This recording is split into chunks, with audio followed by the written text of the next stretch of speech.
حاتم ایک دولت مند مگر مغرور نوجوان شہر کے مالدار تاجروں میں شمار ہوتا ہے۔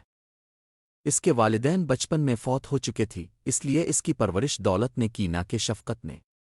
وہ خوبصورت لباس پہنتا، قیمتی چیزوں سے محبت کرتا، لیکن اس کا دل ہمیشہ خالی رہتا۔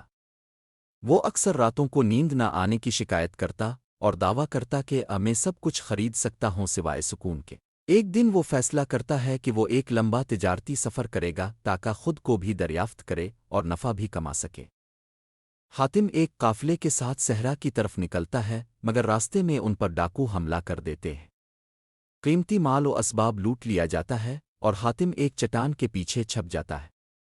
جب سب چلے جاتے ہیں وہ تنہا رہ جاتا ہے، نہ کھانے کو کچھ، نہ پانی، نہ سایہ، گرمی، تھکن اور خوف سے وہ بے ہوش ہو جاتا ہے۔ جب آنکھ کھلتی ہے وہ خود کو ایک غار میں پاتا ہے۔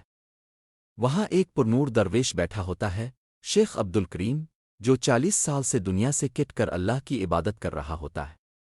درویش حاتم کی آنکھوں میں جھانک کر کہتا ہے، تو دولت کا مسافر تھا، رب نے تجھے نور کا مسافر بنا دیا۔ حاتم کچھ دن اس کے ساتھ رہتا ہے۔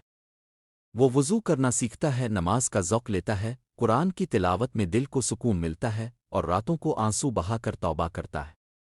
وہ درویش سے سیکھتا ہے، اللہ کا قرب دل کی روشنی سے ہے، غرور دل کو اندھا کرتا ہے، خدمت ایمان کی پہچان ہے۔ چند مہینے بعد حاتم اب پہلے والا حاتم نہیں رہا۔ وہ اب خود غریبوں میں کھانا بانٹتا ہے، یتیم بچوں کو تعلیم دیتا ہے اور اپنے محل کو ایک مدرسہ بنا دیتا ہے۔ لوگ حیران ہیں، یہ وہی حاتم ہے جو کبھی دولت پر ناز کرتا تھا۔ ایک رات شہر پر دشمن حملہ کرتے ہیں۔ مالدار لوگ شہر چھوڑ دیتے ہیں، مگر حاتم، جو اب اللہ پر بھروسہ کرتا ہے، غریبوں، یتیموں اور بزرگوں کو محفوظ مقام پر منتقل کرتا ہے۔ دشمن اس کے حوصلے اور منصوبہ بندی کے سامنے ہار جاتے ہیں۔ بعد میں شہر کے علماء اور قاضی اس کے کردار کو سراہتے ہیں اور کہتے ہیں، یہ اللہ کے ولیوں کا کام ہے جو اپنی روشنی سے دوسروں کا اندھیرا مٹا دیں۔